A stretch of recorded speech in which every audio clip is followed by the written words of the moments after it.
In this video, I'm going to be stepping you through the application for the eVISA to Bali, so let's dive right in.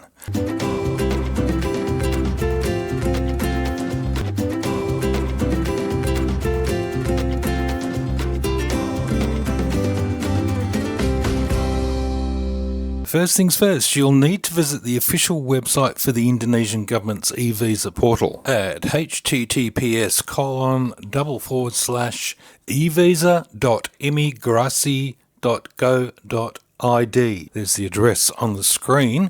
This is where you'll fill out the application form and submit your documents. It's important to note that you should apply for the eVISA at least 7 days before travelling to Bali, but you can do it beforehand. The visa does last for a period of 90 days, which includes your 30 days travel. Now, let's talk about the documents you'll need to provide. You'll need a valid passport with at least 6 months of validity remaining from the date of your arrival in Bali. You'll also need a recent passport-sized photo of yourself and a credit card to pay for the eVISA. The fee is currently set to 500,000 rupiah, which is approximately 50 Australian dollars, and this is non-refundable.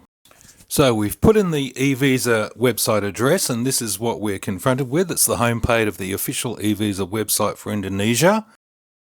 No need to sign in when applying for the eVISA. There's a list of services and information and contact information up here, but we want to be on the homepage, and that's where we are.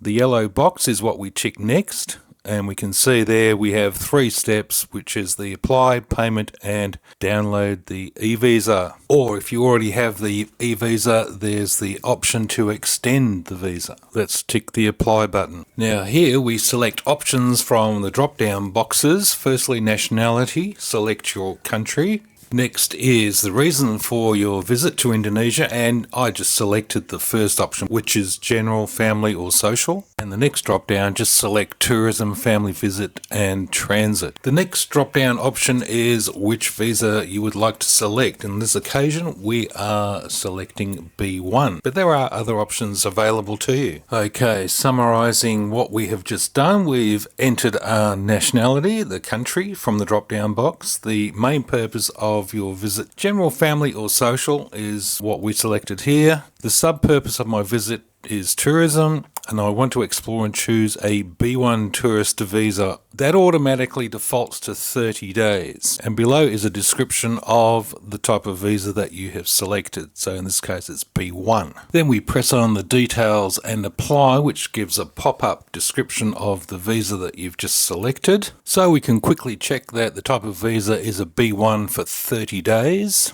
And we have the 6 points here confirming the length of stay, the cost of the visa, 500,000 rupiah, and what you can and cannot do on the visa, and lastly, the documents that will be required to proceed. After taking note of all that, we go down and press on the dark blue apply button. The next section is where we upload our passport image and a current passport-sized photo of ourselves. So once we complete this section, we go to the payment and then we can download our visa. Okay, here we're advised to upload our passport and newest formal photo of ourselves. To the right of the screen, it gives a description of what is considered a good photo or what is considered as a bad photo. And you just need to capture the page with your information on it and the photo. These are quite easy to take on your phone camera. And a JPEG or PNG file is acceptable. Your headshot photo is a little bit deceiving. As long as it fits within that size of 400 by 600 pixels, which you can quite easily identify on your computer, open the photo. In your photo viewer, you've got the 3 dots just at the top in the menu bar. Click on that and it'll give you a resize option, and you can just quite easily get the size of the photo. It doesn't have to be as accurate as 400 by 600. It can be 450 by 600, but 400 by 600 is the minimum size. Okay, now we're happy with the photos, so we click on the turquoisey green coloured upload button, and that will open your file explorer, and there you can access where you have saved your photos. Then you select your photo and that will upload, and the image will replace the graphic that you can see on the screen. And repeat that process for your headshot photo. At the bottom of the screen, hit Next. This takes us to the final section of the application. Across the top in the blue box, you'll see some of the information will be already pre-uploaded. The first section is the visa type information, and just check that. Payment type, you'll select that. And the personal information is your name as it is shown on your passport. Next is your passport information. You'll generally select from the drop-down box passport. And finally, your address in Indonesia. This could be hotel, villa, private address. There is a drop-down box. Just select which one is most applicable and add in the address in the box. When you insert the postcode, the rest of the address will pre-fill. And next we have to upload our passport in PDF format, and also a return ticket or your airline's booking confirmation is adequate, which is what we used. Add your email address and confirm it, and then just go and review the whole page just to make sure everything is completed, and click on the next button, which will activate a warning box. Are you sure you want to continue application? So if you're happy with that, just click on the yes button. This shows us the terms of condition, so there's declaration there with 6 points. We read through those and make sure we understand them, and we tick down the bottom, I, the applicant, hereby certify that I understood and agree all the information and declaration in this application is correct. There's also check boxes which we need to check, and this will also highlight anything that has been missed out so we can correct it. So this does encourage you to check everything that's in there just to make sure everything is okay. So we go down, check all the tick boxes, and down the bottom we press save to go on to the next section. Here it shows we've been given a batch number, so we are starting to get somewhere. Our details are in there, and at the status it shows we are in draft stage. On this page, we can also add another application. You can add up to 5 people on one application. Here we need to submit another application, so we click Add Other. But if only submitting the one application, you go down to the blue box and press Submit. So adding all the applicants you need for this one application, we press Submit as on the previous page, and we're back to this page which shows us the status of waiting for payment, and the action needed is payment. So now we just hit Payment. And here we're presented with an invoice, and it has the date on it, the total of the amount payable, the nominal fee, handling fee, and total fees.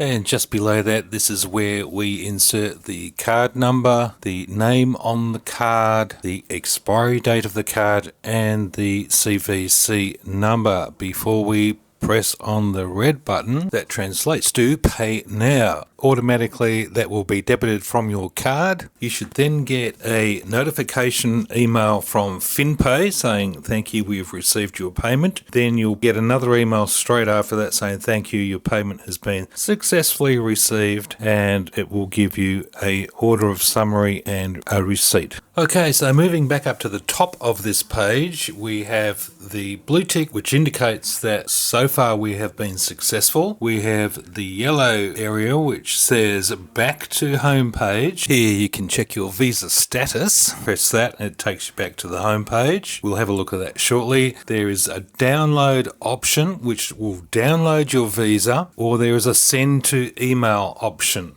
Now, with the send to email, I tried that on 2 of ours, both different addresses, email addresses, and we had one Gmail address which was successful. The other address was not. So I was able to download the visa at this point from this page also. So if you selected the yellow return to homepage button, this is what pops up, and you can retrieve or extend your electronic visa or stay permit from this page.